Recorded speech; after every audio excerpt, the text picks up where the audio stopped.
Hari ini 17 Agustus 2026, 81 tahun kita sudah merdeka. Orang-orang yang mengkhianati kemerdekaan dengan judi, mereka adalah pengkhianat kebangsaan. Orang-orang yang memakan APBN, APBD, mereka tidak punya kemanusiaan. Mereka tidak mengamalkan kemanusiaan yang adil dan beradab. Bangsa ini tidak minta banyak. Mereka hanya minta haknya, apapun agamanya, hak dia sebagai masyarakat. Pemimpin-pemimpin, wakil-wakil rakyat yang tidak memberikan hak kemanusiaan, mereka adalah pengkhianat kemerdekaan. Assalamualaikum warahmatullahi wabarakatuh.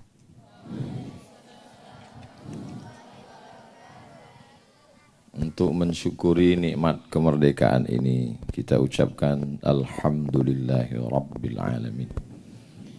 Berterima kasih kepada orang yang sudah mengajarkan kita supaya tidak mau menerima penindasan, penjajahan. Allahumma salli ala Sayyidina Muhammad wa ala ali Sayyidina Muhammad. Man lam yashkurin nas, lam yashkurillah. Orang yang tidak berterima kasih kepada manusia, dia tidak bersyukur kepada Allah. Para pejuang-pejuang yang sudah gugur, kita sudah kirimkan Al-Fatihah dan doa.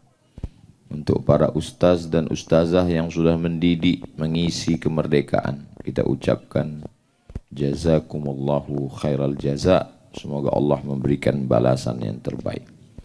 Untuk para santri, para siswa, para siswi, mengisi kemerdekaan dengan teguh menghafal Al-Quran, membaca kitab-kitab kuning, memahami agama Islam dengan baik, dengan tetap belajar fisika, kimia, biologi, matematika, bahasa Inggris, supaya berprestasi di masa akan datang, agar kita bisa menjadi rumah tangga, menjadi rumah di negara kita sendiri, menjadi tuan, tidak menjadi tamu. Ada bangsa-bangsa yang katanya hebat, besar, tapi dia tidak menjadi tuan di rumahnya sendiri. Orang-orang yang menonton film koboi, mereka melihat bagaimana hebatnya suku Indian di Amerika. Mereka pemilik tanah Amerika, tapi hari ini mereka tidak menjadi tuan rumah. Mereka menjadi tamu di Amerika. Yang menjadi tuan rumahnya adalah orang-orang Eropa, bangsa pendatang ke benua Amerika. Ada bangsa yang badannya tegap, tinggi, berotot, suku aborigin di Australia. Tapi hari ini mereka tidak menjadi tuan rumah. Mereka menjadi tamu di tanah nenek moyangnya sendiri. Tapi kita di Nusantara ini, dari mulai Papua, Sulawesi, Kalimantan, Jawa, dan Sumatera, kita tidak menjadi tamu. Sekarang kita menjadi anak bangsa. Orang-orang kafir itu datang dari Eropa membawa kapal untuk menyeberang ke timur Indonesia dengan alasan ingin mencari cengkeh dan tembakau. Tapi kemudian raja-raja, para ulama melawan. Sultan Babullah dari Ternate, Sultan Nuku dari Tidore, mereka melawan penjajah. Seorang ulama dari Sulawesi bernama Syekh Yusuf Al-Makassari melawan. Dia terusir ke Pulau Jawa.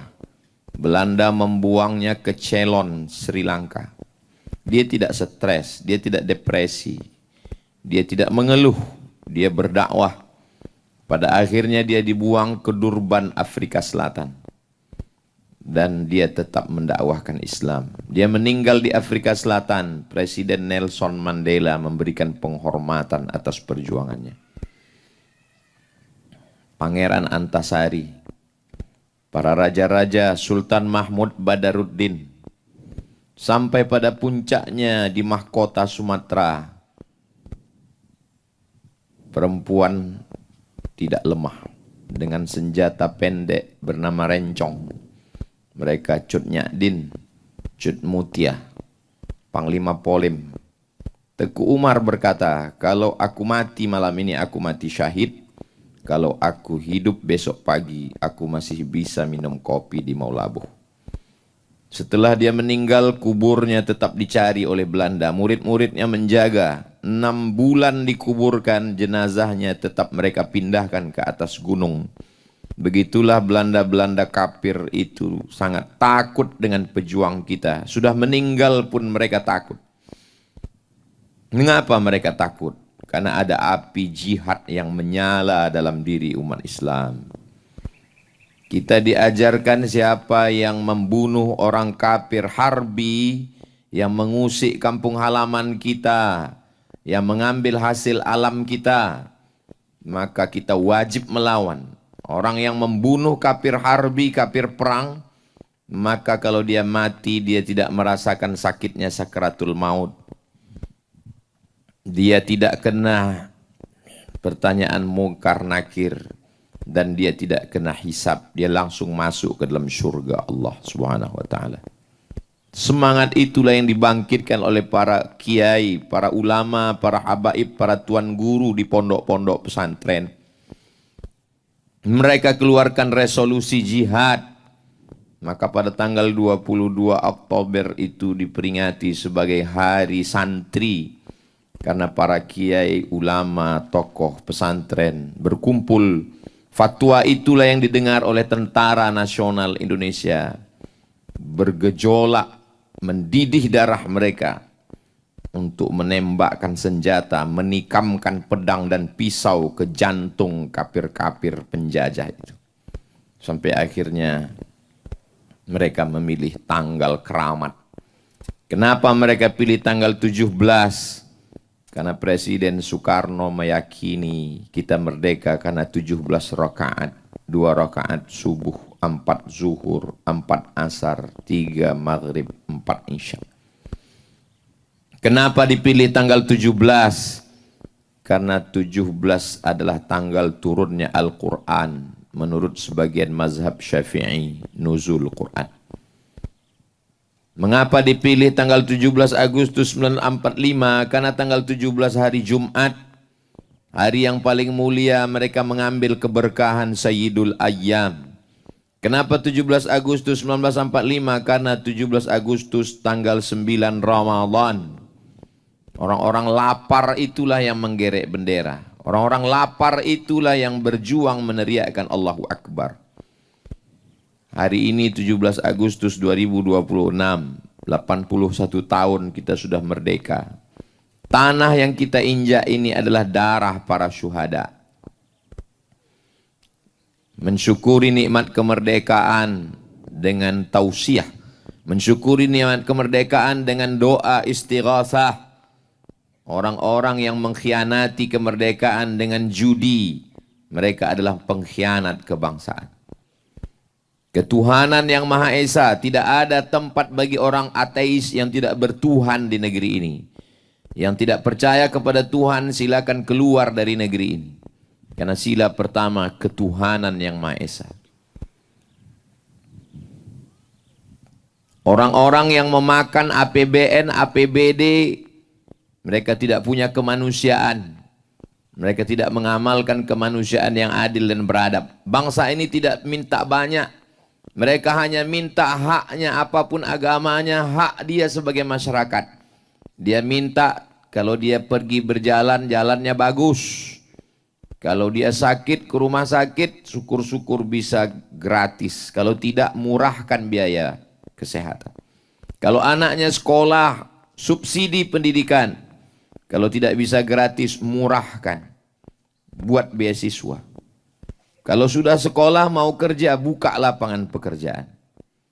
Kalau dia mau makan, makanannya murah.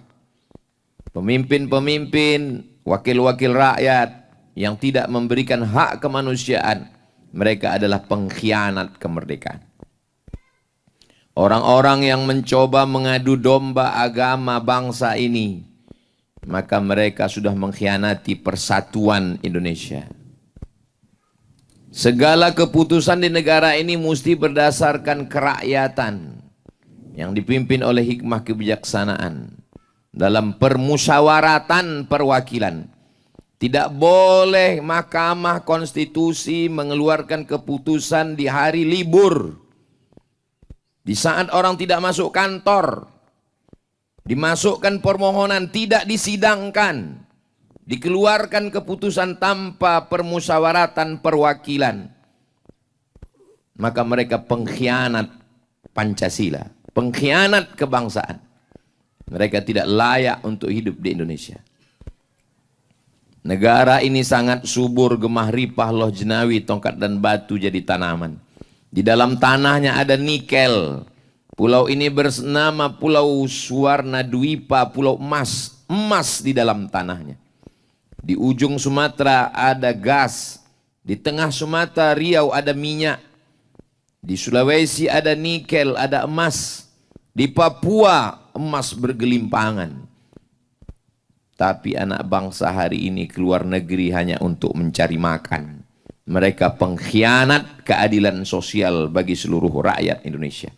Mereka mesti ditangkap, digantung, ditembak, dihukum mati. Karena mereka sudah mengkhianati perjuangan anak bangsa. 17 Agustus mesti momen membangkitkan kembali semangat. Jangan salahkan kalau rakyat ini bergejolak, mengamuk. Karena memang karena mengamuklah kita merdeka. Karena mengamuklah kita Belanda kafir itu mati. Karena mengamuklah kita maka PKI itu tidak berani. Jangan diam melihat kebatilan. As-sakitu anil haq, setan akhras. Orang yang diam melihat kebatilan. Mereka adalah setan-setan bisu. Semoga Allah merahmati negeri kita. Kalau ada yang lantang, mereka bukan marah. Mereka adalah orang-orang yang menegakkan amar ma'ruf nahi munkar. Barakallahu fikum. Wassalamualaikum warahmatullahi wabarakatuh. A'udzu billahi minasyaitonir rajim. Bismillahirrahmanirrahim. Alhamdulillahi rabbil alamin arrahmanir rahim maliki yaumiddin iyyaka na'budu wa iyyaka nasta'in. Ihdinas siratal mustaqim siratal ladzina an'amta 'alaihim ghairil maghdubi 'alaihim waladdallin amin. Allahumma shalli 'ala sayyidina Muhammad wa 'ala ali sayyidina Muhammad. Allahumma awsil thawaba ma qara'nahu min suratil Fatihah. Ya Allah, sampaikanlah bacaan surat Al-Fatihah yang sudah kami baca ila arwahi syuhadaina, kepada roh para syuhada yang sudah gugur memerdekakan bangsa ini. Allahumma ja'al quburahum rawdatan min riyadil jinan. Jadikan kubur mereka salah satu dari taman-taman surga. Allahumma ja'al hadzal balada baladan amina. Jadikanlah Indonesia baldatun thayyibatun wa rabbun ghafur. Allahumma dafa'an al-ghala wal waba wal fahsya wal riba wal zina wal munkar. Selamatkan negeri kami dari malapetaka bencana riba, zina, narkoba, malapetaka bencana musibah zahir dan batin. La tusallit alaina bidhunubina man la yakhafuka wa la yarhamuna. Jangan angkat pemimpin kami orang-orang yang tak takut padamu dan tak sayang pada kami. Allahumma ja'al hadzal ma'hada ma'hadan aziman mubarakan fihi. Jadikanlah lembaga pendidikan Ma'had Az-Zahra ini lembaga pendidikan yang dipenuhi keberkahan. Takharraja minhul ulama waz-zu'ama. Keluar para alumni calon pemimpin masa depan, para alim ulama yang akan menolong agamamu dengan harta dan nyawa mereka. Allahumma faqihhum fid din wa 'allimhumut ta'wil. Jagalah anak-anak kami, dalamkan ilmu agamanya, jadikan mereka menjadi para penghafal Al-Quran, orang yang faham dan mengajarkan Al-Quran ya Rabbal Alamin. Dan berikanlah ketabahan, kesabaran untuk para ustadz dan ustazah mendidik anak-anak kami ya Allah. Allahumma kama jama'atana fi hadhihi dunya fajma'na ma'al habibil mustafa fi jannatikal ula. Sebagaimana engkau kumpulkan kami di dunia bersama, kumpulkan kami juga nanti di surga bersama Rasulullah sallallahu alaihi wasallam. Rabbana atina fid dunya hasanah wa fil akhirati hasanah wa qina adzabannar. Wa sallallahu ala sayyidina Muhammad wa ala alihi wasallam. Walhamdulillahi rabbil alamin.